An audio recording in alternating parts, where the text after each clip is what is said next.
Hey guys, it's Drac, and I've always wanted to transplant Hammershot internals into the Rebelle 5x5 or Sweet Revenge platform. I think that the Sweet Revenge Rebelle Blaster is a much overall sleeker shell and more comfortable handle, but I really like the neon orange for the trigger and the revolver or the cylinder. So I am going to try to get those pieces to fit. Not all of them fit organically. There's going to be some tweaks having to be done to the trigger and the hammer action, but I think that it'll be worth it. It should be really, really cool. It's also an excuse to try out a new technique in-house, which should be a lot of fun. So I guess this marks the first big innovative quote-unquote success with the Baton project, in that you can see here that I've located the Hammershot hammer as well as the trimmed down Hammershot trigger into the Sweet Revenge or 5x5 shell. So I left everything really, really open and skeletal so that you can see that the functioning here is flawless. And now I'll pop this open to show you what we did exactly. So this is an 8 kilogram orange Modwork spring, and here you can see where we shaved the top portion of the Hammershot trigger specifically so that it will not engage where it wasn't closing around, and now it fits loosely where the trigger allows in the well here. And I think that that's really, really cool. It has a much more aggressive profile when it's actually locked in here than the original trigger did. The original trigger kind of swoops back and tucks in. This is pretty aggressive, and I think that that's really, really cool. Whoa, don't want to put this system under too much tension. So I'm going to keep working on the externals, but that suffices all of the internal modifications. We're going to do the usual barrel deal, but other than that, I think that this is it.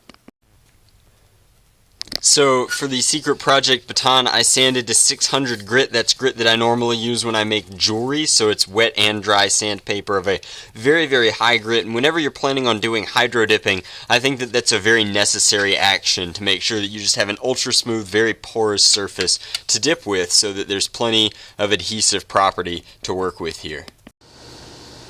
So fully sanded and ready to go. Let's get some red metallic enamel blend on these guys, starting with the inside and then moving out.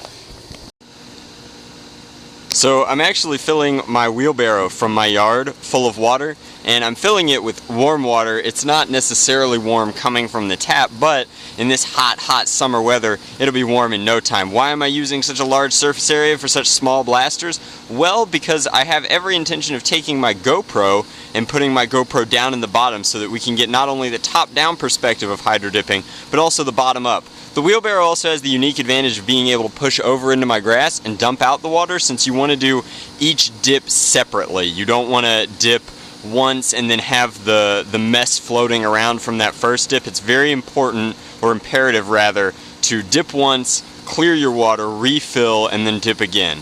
And so that's what I'm going to do with these pistol pieces. Alright, so this is the first time that I've done this, but I'm almost positive that our shiny side of this film goes into the water like so. I'm going to try and tap this bubble out. That's lost to us, I think. I don't think that we're going to be able to recover that. I'm going to come over, grab this. It's our activator. I'm using a My Dip Kit activator. I'm going to try and just spread some even pieces so that that'll sit. Woo! That is some toxic stuff. You can see that the film is spreading, so I want to move pretty fast here. I'm going to just shoot for right here, I think. And hopefully that turned out alright. Pull it out and bingo, exactly what we wanted. I think that it spread a little bit more than we wanted it to, but it looks really good. Maybe wear gloves next time. Oh well, live and learn. Alright, hydro dipping, take 2. So again, shiny side down. Just going to lay the film in here. We're trying a smaller surface this time in the hopes that we will get overall better results. Probably should have trimmed this a little bit differently. That's about as good as it's gonna get. That seems to be the theme of this video, is as good as it's gonna get. Alright, so a dusting of activator.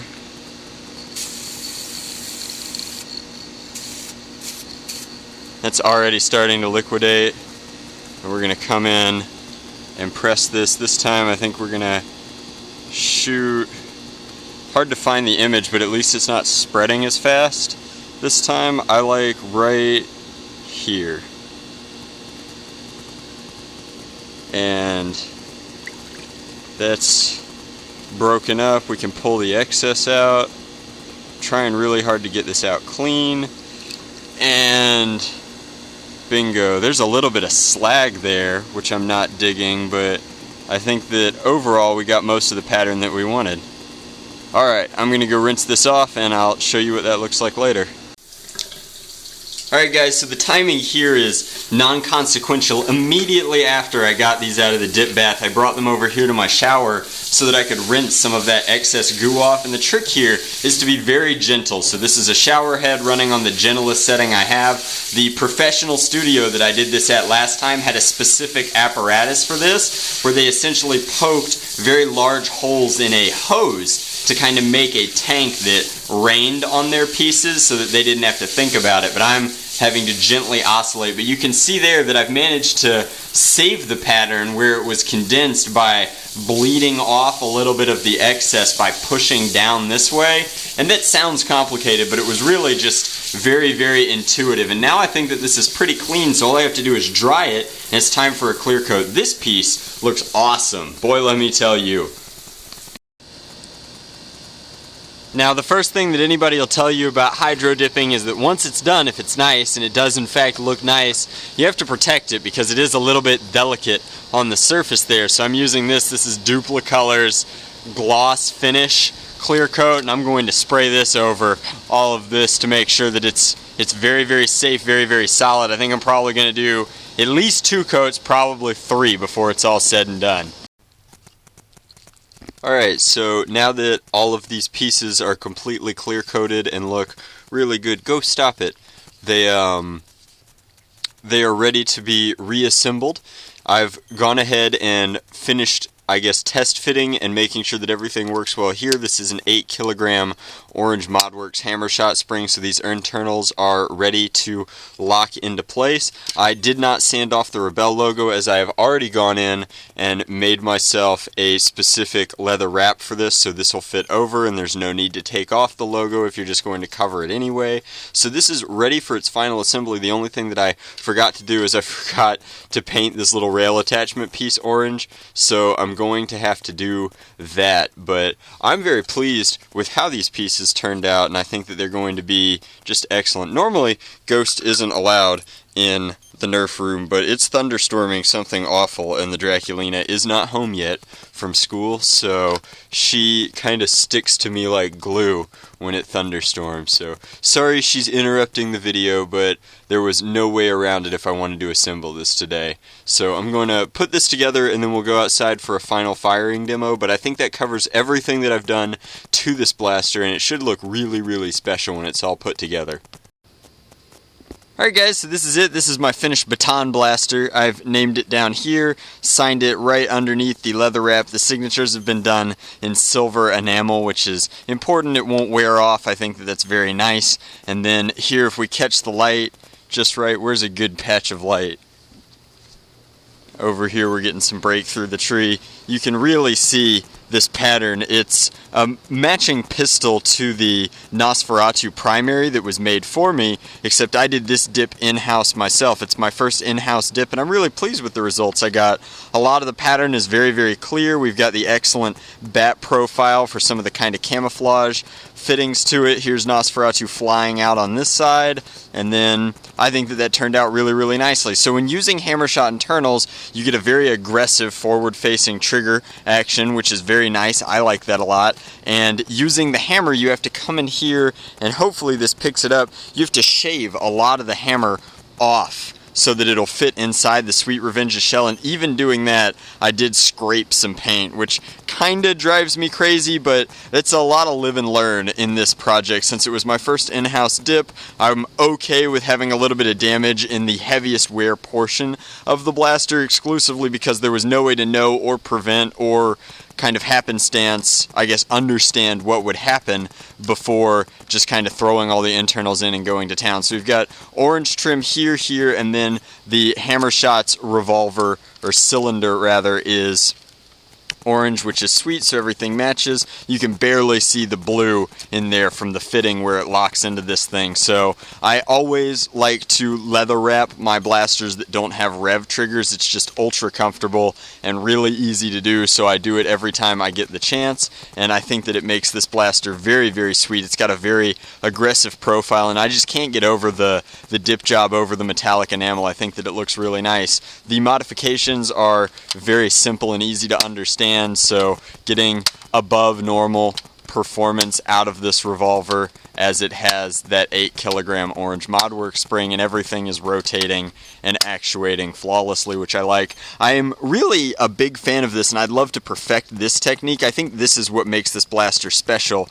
more so than anything else. I'm going to call it a low profile hammer mod, but it makes it so that when it's sitting in a holster or even in a pocket, it doesn't catch on anything, and it's just very tight to the blaster, whereas normally this is raised above. This is very, very smooth, so even though I have to deal with this underlying white, I'm okay with it, because I'm really interested in this new kind of discovery for these revolvers where you get this very low profile hammer action. I'm very, very into that. I think it's exciting. If you guys think that that's neat, let me know. Once you've made 12 of these, like the small touches and the little finesses that make them more, I guess it's like people who own 8 Glocks. Like there's something that makes it special, and in this case, Project Baton has this, which I think is really, really neat. Now, Baton stands for Bad Something Tool of Nerf, and it also has the added benefit of, since this is a bat camo, it's bat on, so there's bats on it, and I thought that that was funny that the name worked on multiple levels. I also call it the Baton because I frequently pass it to other people and let them play with it at SC&C Wars and such. So that's the pistol that I've been working on. It's been posted all over my Instagram. For those of you that follow me, I'm at Lord Drac on Instagram, and I've been teasing it each step of the way since it's my first hydro dip job that I didn't outsource and go to a separate facility. I did this one in my very own backyard, which was very, very exciting for future commissions and projects. Now that I know that I can do that, I've already ordered some digital camouflage print, so that should be very exciting. As always, guys, thanks for watching. I really appreciate all of the support. It means an awful, awful lot to me.